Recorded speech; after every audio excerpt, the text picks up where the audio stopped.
siang Tribuners, saat ini ratusan massa aksi dari mahasiswa Universitas Islam Negeri Alauddin Makassar sudah memblokade Jalan Sultan Alauddin dengan memalang truk di badan jalan. Kita lihat ini ada ratusan mahasiswa yang menduduki Jalan Sultan Alauddin.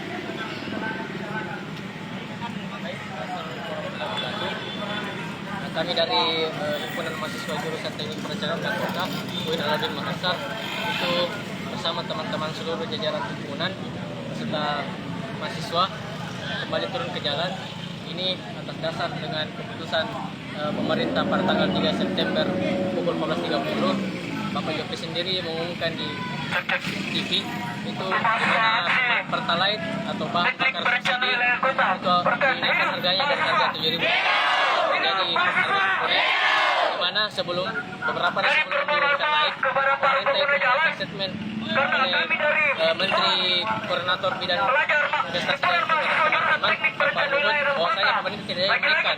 Namun kenyataannya Presiden Jokowi mengumumkan bahwasanya BBM tersebut dinaikkan.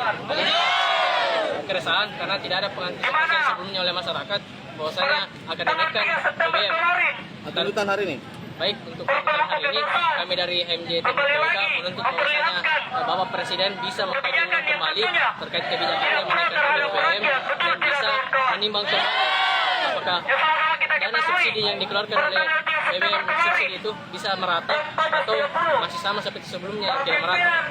Kemudian satu lagi, kami meminta kepada seluruh jajaran pemerintah di Istana Negara untuk menimbang kembali pasal-pasal yang tidak sesuai dengan yang tidak proaktif yang ada di Undang-Undang RKUHP kemarin. Terima kasih.